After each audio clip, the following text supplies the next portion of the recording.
Welcome back to Rethinking Politics, episode 40. This week we were treated to a bit of a surprise. At least it was a surprise to me. Apparently Tim Scott got the memo. Somebody knew there was going to be a joint session of Congress and that this was happening. I didn't know until it was happening. It was going live when I realized that it was happening. Now, people are calling it a State of the Union. It's not a State of the Union. A State of the Union is a specific address from the president at a specific time of the year to a joint session of Congress that is regular. This was special. This was a called joint session of Congress for the purpose of addressing them. The president can theoretically do this whenever he chooses to, but traditionally they do it with the State of the Union. But in many ways, Dan, it serves the exact same purpose as a State of the Union.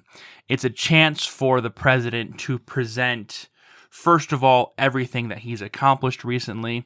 In this case, he's talking about his first 100 days in office, talking about all the promises he's made and all the things he's accomplished.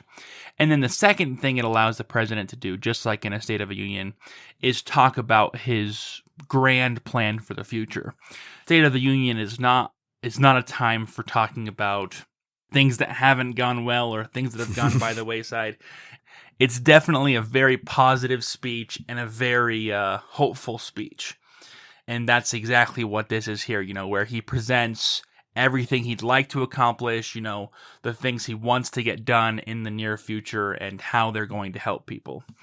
Right. And to specifically address Congress is to suggest, well, it serves two purposes. One, this makes it a bigger deal than a press release to have everybody there. This makes it a big formal event. But it also allows you to speak to Congress in a way that you at least hope they're listening, which is critical for him because very little legislation has passed, and almost all of the things that he actually wants to do and promised to do require legislation. Yeah, in many ways, it is a sales pitch. He's telling Congress what he'd like them to pass. Mm-hmm. But there was one surprise in there.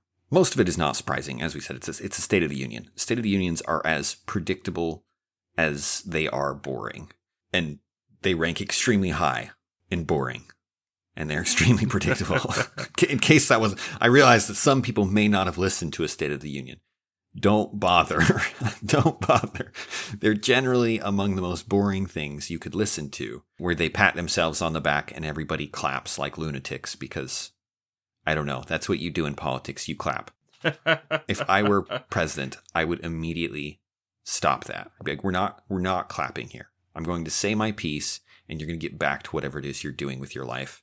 That's more important than standing here clapping for these lines I probably didn't even write. That somebody wrote because they thought they would pat the right people on the back. See, you're thinking of it the wrong way, Dan. If I were president, I would try and get Congress to clap as much as possible. Let's keep them away from being in session and let's get them clapping. Fair enough. Gonna have a State of the Union every week. If we get nothing done, oh well. That's the entire point. I like it. This is a... I would be the Stonewall president, Dan. It's the 200 IQ play from President Brad here. Brad for president. So, of course, his common theme is unity. He wants to unite. And I think I finally understood what he means by that here. I know what politicians mean when they say unite. What they mean is, let's do the thing that I want to do. And it requires your vote. So come, join me. This is how most political people talk, right? They set themselves up on some kind of high ground and then they say, you have to come to me. And if you were just willing to work with me, this would be done. That's so callous, but it's so right. Because if Joe Biden was saying, let's unite in the middle, that would mean that he's abandoning all the principles he believes in. You know what I mean? No one on his side wants him to be saying that. So really, when he says unite, that is the only thing he can mean. He means we are on the right side, we are in the right, so come over and join us, unite with us on the winning side of history. On the winning side of history. That's what he means. That's what he means. So, all of this is perfectly predictable and normal. That is true. Here's where it did surprise me. He sets up the need for this. There's got to be some kind of push. What is the impetus on us to get these things done? And on that note, I was really surprised by the way he decided to frame it. Because you could say, there's terrible things happening and we got to stop those. Or there's some kind of existential threat. COVID has been that existential threat for a while. For a long time. For a long time, that's the role it's served. There's some kind of emergency. The emergency here that is justifying the requests that he makes, which we'll get into, is competition with China. To which I responded with, oh, well, there goes Trump again, talking about China as the big bad enemy. You really could put a lot of these lines in Trump's mouth. We had talked about how weird it was to hear Biden when he was running for office, when he was running for president against Trump, how he was the one that was doing the strong foreign policy rhetoric. I'm going to be tough on China. And we said that he was going to be virtually the same on China. If anything, he would try and do a little more. And in terms of rhetoric, that is what he's done. He's made a few statements. He's imposed a few sanctions that mean far less than that word implies. As we've discussed, they did essentially nothing. They were just flicks on the ear. I think he's doing this because Trump has spent 4 years painting China as the boogeyman, as the big enemy. And Biden, in his effort to unite people on his side, is trying to leverage that fear effectively. It's something I think Biden is trying to do, is he's trying to argue to the common man Republican and say, Republicanism is not for you. The left is actually going to look out for you better than the right is. Mm-hmm, mm-hmm. And he's making a call for them in this speech. When we've talked about the infrastructure plan, which we're going to talk about more because he talks about that more in this speech, large chunks of it are targeted at the common working Republican individual. Absolutely. The group that Trump claimed. Yeah. So appealing to the fear of China speaks directly to those people because those are the people who have been listening to that claim for the last 4 years. So in terms of a political speech, it is effective. Yes. It is effective to call on those old demons. Yeah, and that's coupled with a surprising lack of discussion on things like racism. Yeah, he mentions China 4 times in the speech and the word racism only twice, which is surprising for a president who's talked about that more than any other. Right. You would have thought that would have gotten 15, 20 mentions in this speech. So he comes in and he says, we can't stop now. He points to his achievements, his job growth, which has been excellent. Turns out when you tell people they can't go to work, jobs go down. And then when you tell them they can, jobs go up. And dramatically. It's shocking, Dan. It is shocking. It is shocking. We were joking about how if he wants to claim this record, like if the goal is to set a record for fastest job growth, that was your goal as a president, it's really easy. You just don't let people go to work, and then you let people go to work. And that's what's happened in a number of states with the COVID lockdowns. There have been large swaths of people. Because so much of the economic downturn was because of these artificial barriers. Yes. And so when you remove the artificial barriers, the floodgate opens and business resumes, and it's a huge uptick, which is fantastic. But yeah, we built a dam. We removed the dam. Water is flowing again. But it's important for us to make it clear that he's not creating these jobs. We're simply getting out of the way. And when we mean we, it's mostly the states that Biden has gotten mad at for opening up. He's yelled at them for opening up and then taken credit for the job growth because of that opening up. If that's not politics, I don't know what is. So, oh, I hadn't thought of it that way. That's it. That is exactly what's happening. What's happening. That is exactly what's happening, Dan. So he then goes and he talks about this progress, right? We're making progress in all these ways. Jobs, COVID vaccines are out there. Quote, but we can't stop now. We're in competition with China and other countries to win the 21st century. Close quote. And then he gets into this. He talks about conversations he's had with these autocrats, as he describes them, who look at democracy as this extremely inefficient government because you have to get everybody on board and people just don't get on board. They don't unite. Problem is a lack of unity. The autocrats see us as being fractured and thus unable to come together to do the things that need to be done that would carry us into the 21st century and allow us to continue to be on top in terms of economy.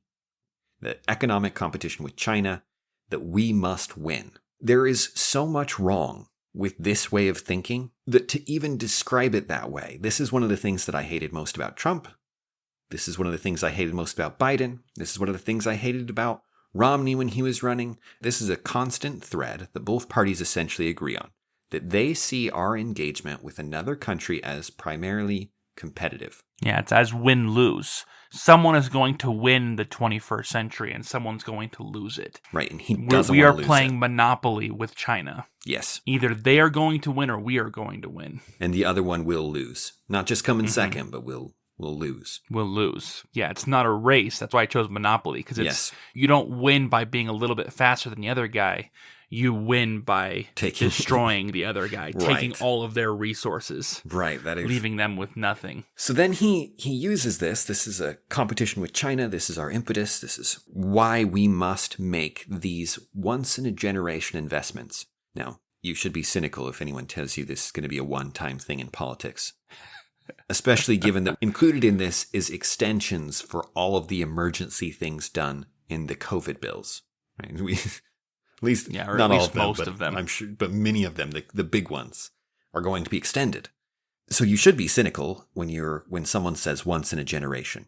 I feel like every bill is almost sold in that manner, with the exception of the standard budget bills. Yeah, anything that costs a significant amount of money is sold as once in a generation. But apparently generations are about 1 to 2 years. I thought it was longer, but what do you do? The human lifespan is shortening, or at least their attention span is. It's the length of their memory is what we're actually looking Really at what here. we're talking about. That's what has to expire before another one can pass. The big news here, or related news to this, is that the bill that we discussed before, The infrastructure bill, is getting rebranded. And has had children. In fact, I would say that what happened is it died, but not before it gave birth to 2 healthy babies. I was about to say it died the way Hydra died. You know, its head was cut off and 2 heads replaced it. We now have the American Jobs Plan, which is one bill of about $2 trillion, and the American Families Plan, which is similar.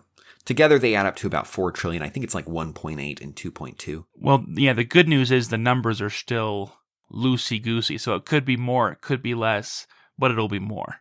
But it could be more. They talk as if it could be less. It's definitely more. Can you imagine government making an error on the cost where it actually turned out to be much less?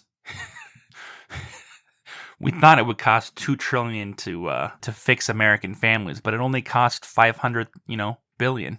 Yeah. Who knew? I don't think that's even possible. I think they decide we're going to send X amount and then we're going to send more if necessary. Yeah, exactly. So it's not even on the table. It doesn't suddenly work more efficiently because the goals are never defined well enough for there to be success. Efficiency is never the goal, yeah. Yeah, right. You never say, we were trying to do X and we did X and we have money left over, so it's just going to go back into the fund. That's not how it works. A bureaucracy, this is a first rule of bureaucracy. If you're and this occurs in businesses too. You have a budget, and if you do not spend all of that budget, your budget will be reduced next year. So you spend all of that budget so that it's increased next year. Mm-hmm. You want to hit that line. Rand Paul does one of my favorite things any congressman does when every year he returns the money that he didn't spend. And it's usually a fortune because they give congressmen a ton of money they can spend on their staff and all these different logistical things because it's very Expenses expensive to spend our money. Right, and there's no incentive for them to spend less, but he just does and returns it. Which they then put forward as a down payment on their next American Families Plan or American Jobs Plan. Hopefully Rand is helping out here because we're going to need it. Let's hope he's saved a lot. We're racking up the debt. Let's talk about these two halves of the same coin now, Dan, and about what we're doing here. Biden has teed us up here where we are in competition with China and other countries, but China, we need to revamp our country in order to compete. And that's why he has two sides of the coin, because the one side, the American Families Plan, it's education. Education is the big thing that he pushes. He talks about the fact that we were able to go to the moon in the past and create technology and intercontinental railroads. all of these amazing accomplishments, and they occurred, first of all because of public education. Public education was the key that allowed us to succeed, and so we need to expand and improve public education. So what does that actually look like? Well, he wants 4 more years of free public education. 2 years on the back end, 2 years on the front end. He wants public school to be starting 2 years earlier, and he wants 2 years of free community college at least. And we'll go from there, because we were confused at first if we thought he was talking about 16 years of teaching 2-year-olds, 1-year-olds. How young can a child start school? And that's an excellent question, Dan, because it reminds me of Plato's Republic. Get the kids away from families as early as possible and put them in environments where you can control their outcomes. Well, control not their outcomes, but their environment, in order to give them an equal shot. And this is along that vein. Have kids start 2 years earlier to try and limit the influence that their neighborhood, their economic factors, as well as their family factors have less impact on where they end up. I think that's something that Biden believes in very strongly, is to control for those factors as much as possible. Yeah, and if you can get them into school, then you know what they're doing. And then the other side of that coin is the infrastructure part, which has been rebranded as the jobs part. And that is all about 2 things. It's investing in technology infrastructure, so it's in modernizing infrastructure, and it's about greenifying infrastructure, greenifying technology.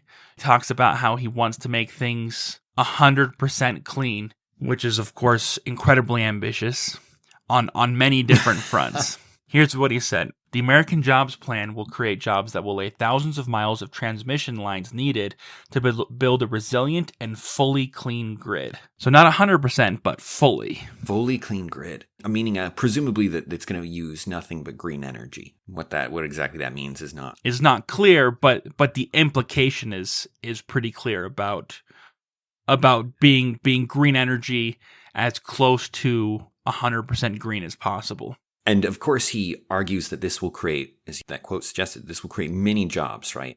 If you're going to do X, it takes people to do X. So, job creation. Well, and he takes it one step farther. He takes it and says, the fantastic thing about this American Jobs Plan is not only are we going to make things green and make things technologically advanced and superior so we can compete with China, it's also going to create millions and millions of good jobs. He's got a quote in there when he talks about, when I think about green, I think about jobs, jobs, jobs.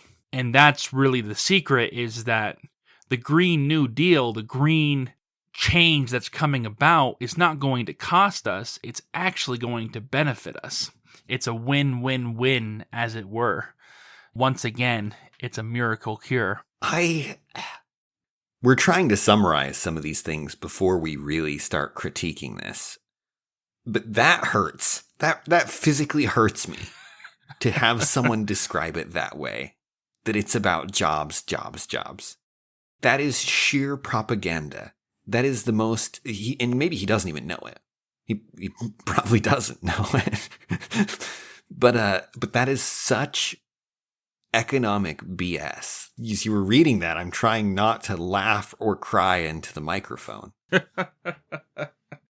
It's funny, Dan, because when we first talked about the stimulus packages, almost a year ago now, many months ago, talking about the first stimulus package and about the fact that they might do a second, which is funny with us three into it now. But we talked about the fact that, if you can create money out of thin air, if you can create resources without it costing anything, they should really just keep doing this. How we've regretted the fact that they listened to us, Dan, because they are. They realized that too. In many ways, with these, here we're talking about $4 trillion between these two packages. And at least politically, they've realized that people will accept this. People will accept that the benefits far outweigh the costs, and the costs in the end turn out to actually just be more benefits. It's so strange. It's like some kind of Twilight Zone, listening to most politicians. And this is true of Republicans too. Listening to them talk about the way jobs are created is so bizarre. If you, for a second, don't look at jobs and don't look at money, look at resources. We produce things. We have a certain amount of metal that we have access to at any given time that we can make into steel and into other things that we then make into products. This is limited by our productivity and the number of people working at it, and so that we get X amount at any given moment of certain resources that we can apply to certain tasks. Anytime you try and do something different, you are redirecting a resource from one place to another. So if you're going to redirect $4 trillion worth of resources to these processes, this is people that are working on something. This is goods that are being used for other purposes. Where are they coming from? Yeah, what is the unseen cost that lies behind it? Right. There are things, if we're doing X, we can't do Y. It's not like we have $4 trillion worth of goods sitting around. If we did, the US government would have to have a $4 trillion surplus. Right? If they had a $4 trillion surplus, then we could talk about this in a vacuum and we could say, there are a lot of goods somewhere out there because we've got these $4 trillion that represent these goods somewhere out there. And we should decide. Yeah, and it's a matter of how we're going to spend those goods. Yes. At that point, we could have a discussion. We could say, is A better than B? And we could have a kind of comparison. There is no analysis at that level here, right? There are two plans here. We're going to spend $4 trillion. This is how we're going to do it. It's a yes or a no. Thumbs up or thumbs down. Mm-hmm. This isn't a consideration of what would be the most effective. We have no access into the process. This legislation is created behind closed doors and then is trotted out. And after all of the negotiations have happened, essentially, of any significance, there may be an amendment here and there, but in general, bills, this is what you get. But that's dishonest because there isn't $4 trillion sitting around. That not only are we not discussing what would be more effective to spend the money on, we're not acknowledging that these resources are being redirected from other purposes that might be more effective. And so there's no comparison at that level either. And to be fair, Biden does talk about the fact that we're going to tax the rich to help cover this. Yes, there is some tax plan. And those numbers are very fuzzy because we're talking about $4 trillion. This is a lot of money. It's a lot of money in a very short period of time. And he's talked about increasing the capital gains tax rate, increasing the corporate tax rate, a few different things that would only affect the uber rich is how the argument is going. So basically what we've created here with these two plans is we are going to fix the education system, we are going to increase in technological improvements and increase in environmentally friendly improvements to infrastructure. Nationwide, we're going to create millions of jobs that are going to boost the economy in terms of trillions of dollars. We're going to do all of this, and to pay for it, we're going to just take some of the money from the uber rich. And that's the plan as it is in a whole. That's how people are processing it. As you said, it's a nod to the middle class. He's been so careful in this to appeal to the people that Trump claimed before. It's a meticulous approach. And it's very targeted, and that argument right there is why we're making this episode. We want to combat that argument, and we're not going to spend too much time arguing about whether or not you should greenify the infrastructure. We've talked before about some of the problems with green technology in things like a grid and other areas. That's not our focus here. We're not talking about the fact that he never mentions nuclear energy. We're not talking about where this money is actually going. We want to talk... Despite the fact that it is the most green energy in some sense. No, there's so many other things we want to talk about. But this episode, we want to talk about the economic aspect of it, which Dan has already started talking about. We want to talk about the costs and about where that money is coming from and the economic ramifications of legislation like this, because they're huge. And I want to continue as we do this with what Dan was talking about, jobs. The claim of jobs is an interesting one because it's one we hear time and time again from both sides of the aisle. It's about jobs, jobs, jobs, as Biden says. And it sounds really good because when it comes down to it, everyone needs a job. How good your job is a great reflection on how wealthy you will be. It's all about your job. But as Dan was saying, it's more than just jobs. It's about the actual things that you have. A great example of this is World War II. World War II, we were fighting a very large war, and it cost a ton of raw materials as well as people. We had many, many people serving in the military, which means they were not producing.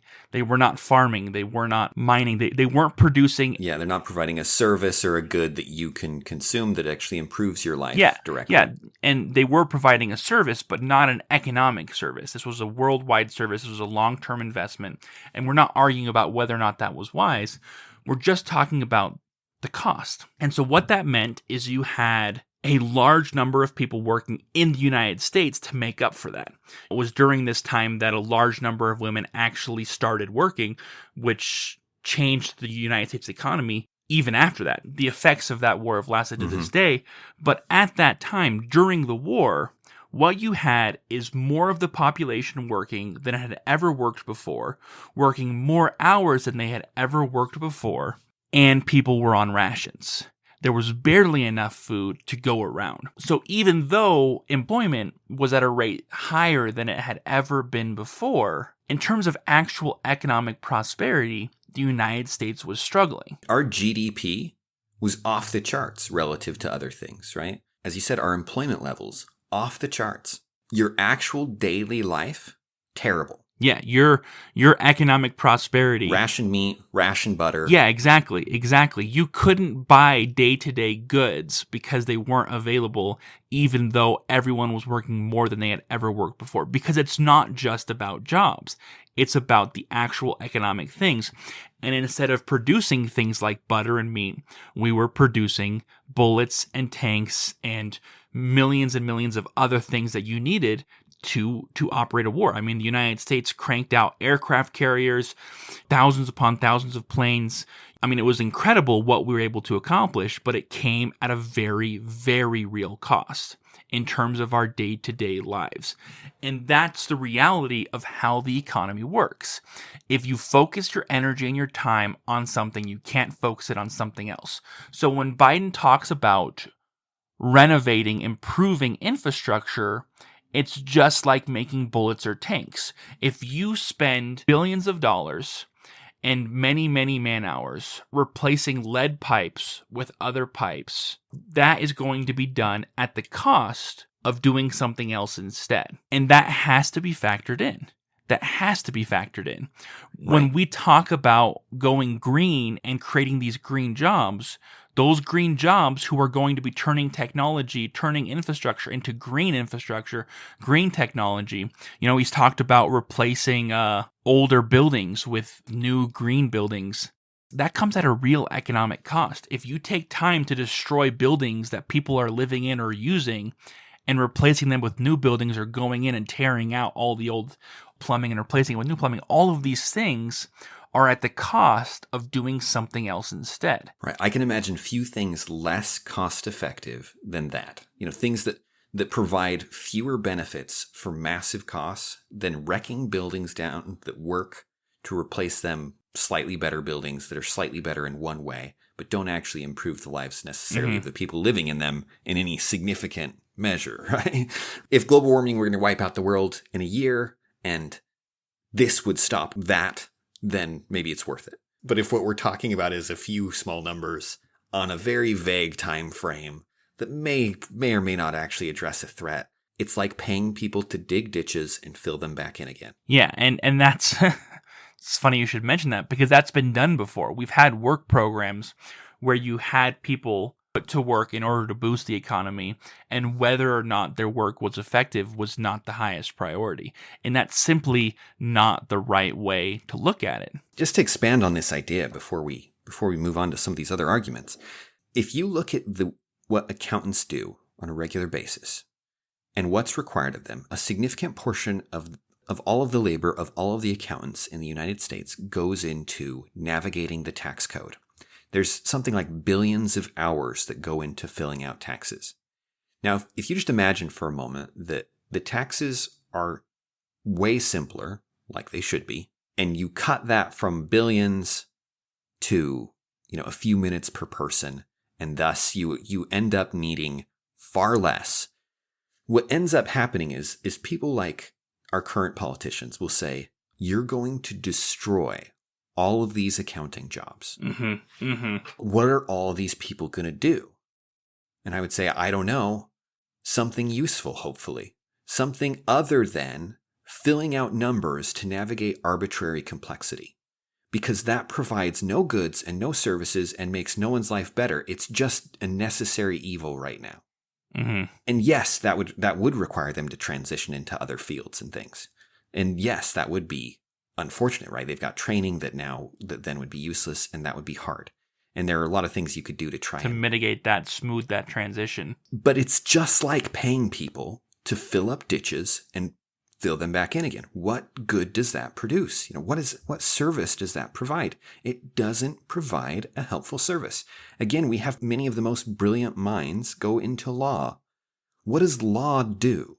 Well, if it's just navigating arbitrary complexities because of poorly written laws and other things, it is wasted labor, right? They could be inventing something. They could be doing something in medicine. They could be doing something or making something, and that would reduce the cost. That would improve your life. There is so much labor in the economy that is not productive, that's just dealing with necessary and arbitrary issues, often created by regulation and taxes and just lawmakers, carelessly doing things. And it's one of those things where on a small scale, it's easy to see, but on a large scale, it often becomes more difficult. For example, in my warehouse, we've spent the last year having a company come in and replace the majority of the pipe work in our sprinkler systems because they're outdated and they have to be replaced. Kind of like Biden talking about his infrastructure, replacing some of these outdated things. We've had a dedicated team, so it's contractors. They don't work for my company, but they work for another company. But that we've been paying them to come in every day and work on these pipes for an entire year now. That we've had this team of very high-paid labor working on these pipes. And when all is said and done, we're going to have what we started with, which is a bunch of sprinkler pipes. And if instead my company had hired 20 individuals to instead do any number of other things, you'd be amazed at what 20 individuals over an entire year can accomplish. Whether that's doing warehouse work or building a freaking 80-foot statue to the head of my company, that's lost potential. Even that would be better. Yes. Even that would theoretically be something they could have created instead of replacing these pipes. And so if you said to my company, hey, you're creating jobs, it'd say, no, one way or another, we're going to use this money somewhere. And wherever we use it, someone's going to benefit from it. The only difference is we're choosing who benefits from it. In this case, it's the pipe fitters because we had to replace these pipes. It's not like if they didn't do that, that money would have sat in the vault. The money would have gone somewhere. That's never been an issue. Right, People talk about the rich people just hoarding the money. Right now, the rich are hoarding their money. And so we need to tax them so that money gets used. But in reality, we've talked about this before, the rich are not hoarding the money. The rich have their money invested, which means the rich have their money in companies that are using that money, just like my company, to do any number of things that need to get done. And believe it or not, those companies employ people. Amazon employs a ton of people. You require Jeff Bezos to cut how much money he has invested in Amazon. That's going to have real ramifications for real people. Yeah, if Jeff Bezos, as we said when we talked about it before, if he was sitting on, 4,000 houses or just a vault worth of money, if that's what it was, it's not. The value is invested somewhere. It's in stocks, which are, as you said, are used by the company, which means that to remove resources from Jeff Bezos is to remove resources from the many people involved in these companies, including the workers, and to then send it somewhere else. So as you said, either way, the money's being spent and employees of some form or another are benefiting. What changes is the value of the thing that they're providing. That we're creating, yes. Yes. The question is not, are we creating something? We are. This money isn't sitting around. The resources aren't sitting around. Is the value of new pipes in your company, at your warehouse, better than the value that you would get from paying someone else for some other service? No. No one in their right mind would just go and pay people to replace pipes that don't need replacing. Well, and that's the thing, Dan, is that sometimes you do have to replace pipes. In this case, they have to replace them because the insurance company requires a certain level of specification. And if they don't get it, they won't insure the company and will go out of business. And so for us, even though we have no interest in replacing the pipes, we have to do it because of insurance and blah, blah, blah. But the fact is there was a very real decision that was made, an economic decision about costs versus benefits. If someone came up to my company and said, hey, you should build an 80-foot statue of the owner of the company. It'll take about a year. We'll have 20 guys working on it, but it'll be really cool and it'll create 20 jobs.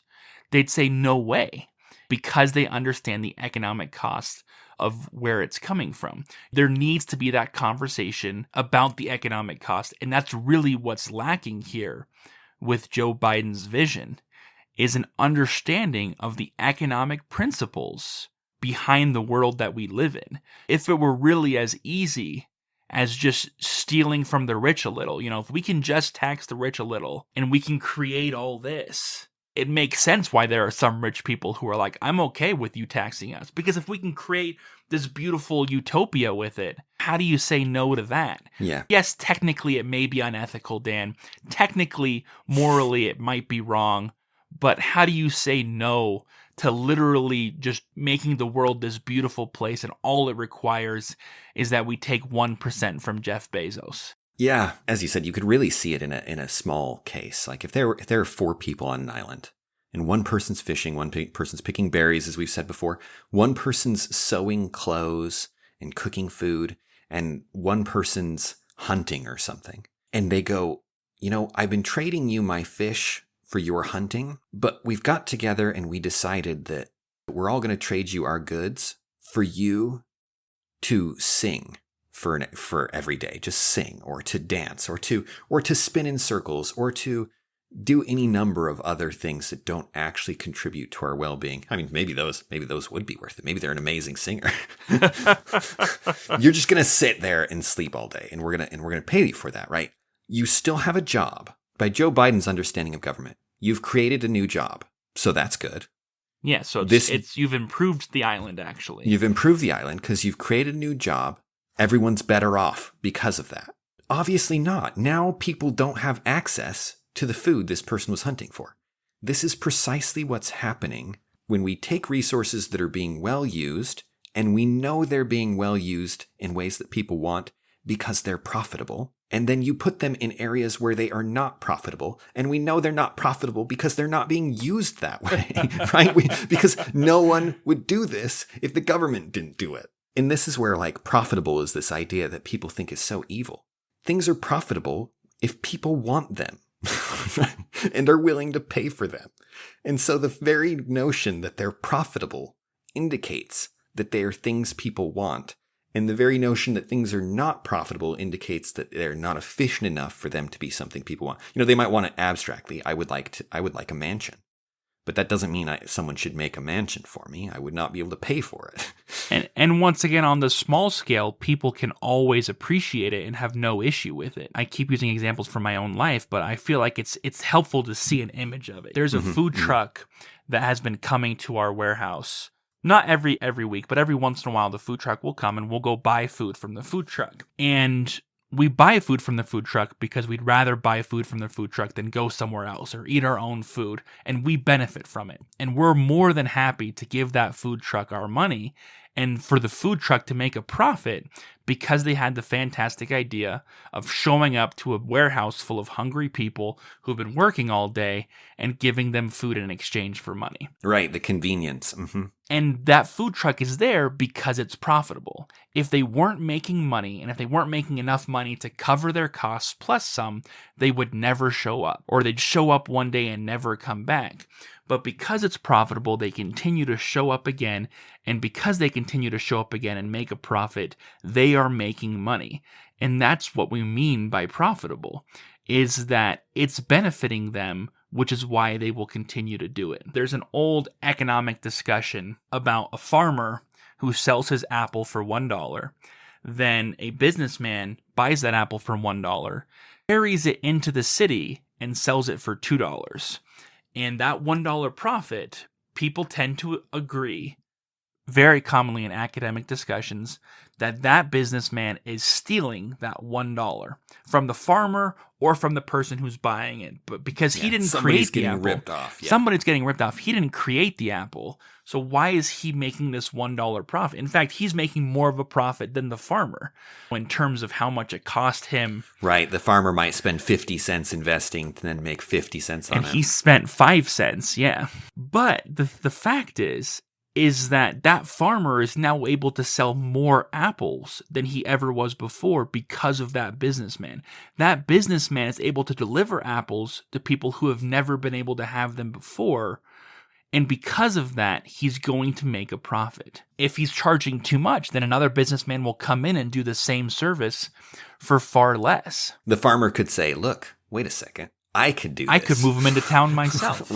Right. I've got some time. I'll invest in a wagon or something and take him in there. I'm sure there's a farmer. He's got to have something to carry stuff. Uh-huh.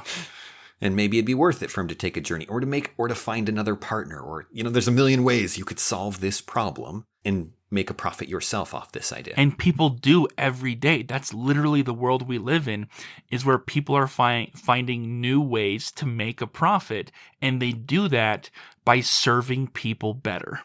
We've talked about it before. Walmart is this evil monster that said, hey, we can give people, especially people who are on the lower income brackets, because rich people don't shop at Walmart. It's middle class and poor people who shop at Walmart. So this evil corporation came in and said, we can deliver goods and services to middle class and poor people for far less than our competitors are charging. They are literally working day and night to give people the cheapest prices. And that's why Walmart is this huge company that makes billions and billions of dollars, is because they're out there every day making people's lives better. Is that so evil? A curse upon them and their families. Yeah, is that so evil? A pox upon them. Yeah, there are ways you can make profits in the economy that are dishonest, and there are ways that you can make them that are unjust. And a good example of this is these bills we're talking about. This money's going to go to private companies. Mm-hmm. These new green energy solutions are going to be private. They would never survive without this money, which is being taken from things that are surviving, without the use of force and violence to acquire funds for them. And they're going to take that and it's going to be used on them. That doesn't necessarily make them evil. It's not like they're the ones going around collecting the money at gunpoint. But if that's the root of your money, of your profit, that the police will force people at gunpoint to pay their taxes, then perhaps the service you're providing isn't that great. Perhaps the product you're providing isn't so excellent. No, and we've talked about before about how the market keeps getting obfuscated, keeps getting farther and farther away from a market. This $4 trillion diversion, where you're taking money from one area of the economy and putting it in another, is simply going to bring us $4 trillion closer to inefficiency. It's taking us $4 trillion away from what people actually want and putting $4 trillion into what people may say they want, but don't want enough to actually spend their own money on it. These people would not willingly stop spending money on Amazon in favor of these companies that are going to be created by this bill. Yeah. People are not doing this themselves. Your own judgment would tell you, if you were looking at this on the street, not from the perspective of government, but from the perspective of your pocketbook, should I spend money here or here? You would continue to spend money where you're spending it in most cases, rather than give it to these other people. Especially if you take into account the fact that you're going to give them some money that you are going to get nothing back for. Yeah. Because of the way taxes work. You may not benefit from these services and products at all, but you're still paying part of the bill. And the other thing is, because these bills are only partially funded, a huge chunk of this is going to come from inflation. And inflation, as we talked about before, is not going to just target the rich. It's going to target everybody. And because the rich have protections in place, they have information, they have resources that the average person does not have, that inflation is going to target middle class and poor people disproportionately, like it has in the past and like it will continue to do, which means that in many ways you will be paying for these programs, for this infrastructure, even if you are not actually taxed. I will be paying for these bills. Everyone is going to be paying for these bills in one way or another. And that's another one of the very real costs. It's not just the fact that we're producing less efficiently. Everyone is going to directly be negatively affected by this legislation. Yeah, I've been surprised how many articles I've seen on inflation lately. There are people who have not been afraid of inflation, who've endorsed all the policies and things, who are now getting scared, and rightfully so. My favorite is when people go, but the Federal Reserve is confident that things are going to be fine. Do you know what would happen if the Federal Reserve ever said they weren't confident? If they ever said, guys, you should be worried. That would crash the economy. Yeah, they'll never say that. They can't say anything else. They can't say anything but everything's fine. Because as soon as they do, it will crash the economy, even if everything actually was fine.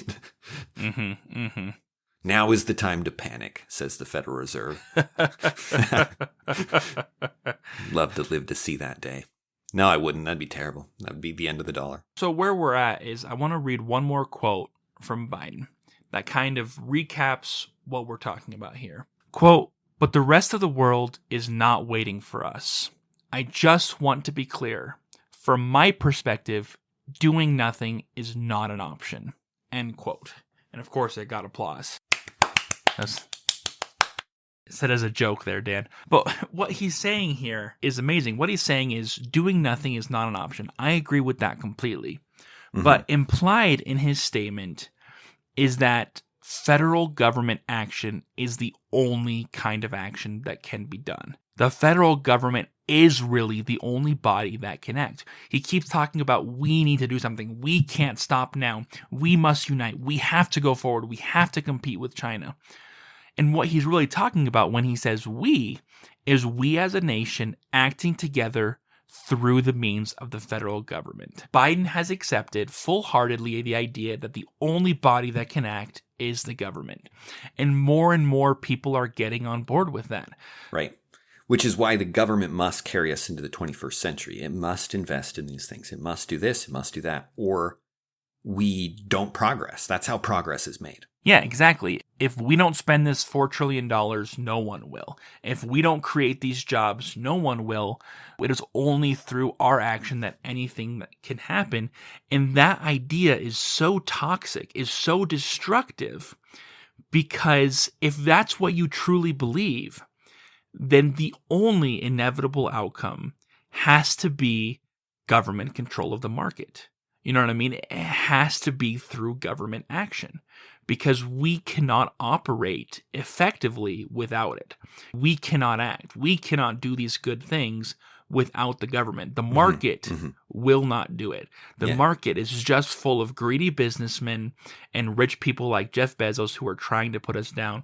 It's this underlying Marxist idea of class warfare that we have to overthrow these people who do not have your interests at heart. You know what I mean? We as the people through government have to fix this. It's the only way. Because Walmart's working against me, really. Yeah, Walmart is trying to crush you. I keep down willingly into the dirt, giving Dan. them my money, but it's this con, ultimately, somehow. Underlying it is that idea that the money and resources and the jobs are just sitting around. You got people, you got resources, you got money.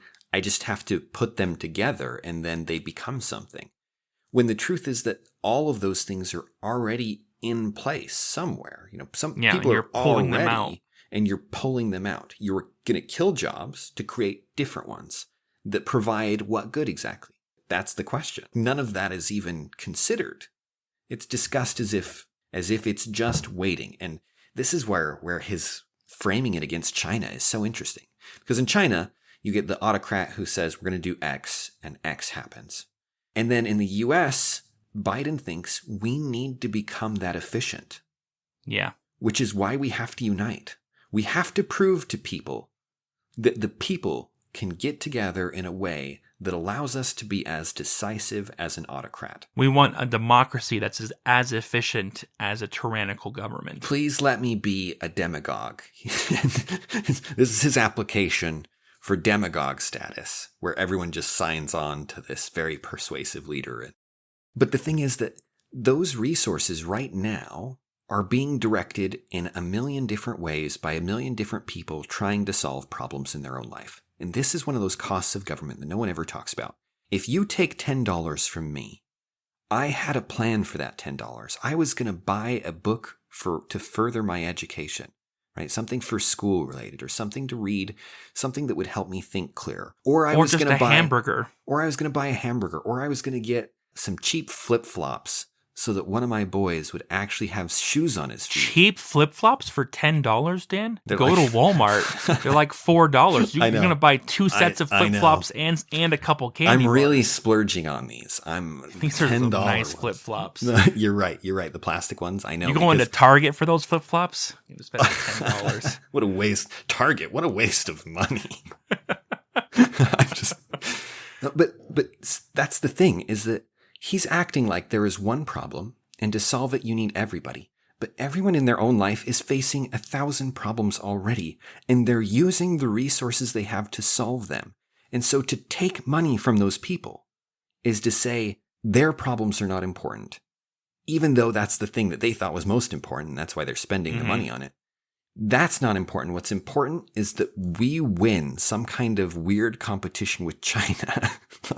like that. I don't care. I don't care at all whether or not our GDP is higher than China's, or I don't even know what the goal is. Because it doesn't make any sense. Doesn't make any China sense. is growing, and because of their growth, they're producing more, and we're benefiting from it. Right. If you wanted to make us richer, the easiest way, this is literally the easiest way in the world to make everybody richer. You don't have to do a single thing.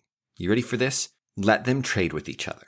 Yeah, get rid of all the regulations, all the we have to win mentality laws that put in place tariffs and restrictions between us and other nations that stop us from trading freely and allowing all the countries to benefit, but especially ours. Let me buy cheap food from China and just stay out of it.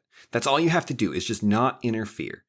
Free trade is usually how it's referred to. Free trade, as if free is a specific thing. You just have to let me trade and not mess with it. I don't even think free is a necessary adjective. There's trade, and then there's you tyrannically ruining my trade because you're a jerk, right? Sorry, I was laughing at the tone and the way you said you, because you were just so annoyed with this you who's stepping in and saying, I know you want to trade $4 for those I know flip-flops, this Chinese, I know these Chinese flip-flops are actually $1, but we're going to mark them up $3, and we're going to take the $3 in taxes. This is just an import tax, right? Yeah, because that's the world we live in. Yes, that is the world we live in. And I go, wait, I want the $1 flip-flops, and the Chinese guy wants to sell me the $1 flip-flops. Where's the evil here you're stopping? But free trade, literally, you can look into this. There are economists, even economists we don't agree with, fundamentally on the fundamental ideas, will tell you that free trade would make everybody significantly richer almost immediately. Within a year, we're talking like you would get an extra couple $1,000s a year. And if you let free trade with China and all these other places, free trade would solve poverty in the world almost instantly. And we don't have it because we're protecting all kinds of other things. And because there are some tyrants who obviously are not. No, there are countries who are not going to do it. And the reason we don't is because politicians are not out for our best interest. They're out for their best interest. And those interests are different. And the reason free trade has never happened is because of the special interests of all the industries that are currently being protected. And those special interests in general are the primary funders, supporters, influencers of politicians. And there are so many different special interests. Yeah. We've talked about teachers' unions before as a special interest that pushes against expanded education opportunities. And in this case, it's a very similar thing where you have special interests of these many industries who convince politicians not to act. Yeah. And the politicians don't, because their primary goals are political. They want to get elected again. And in order to do that, they need two things.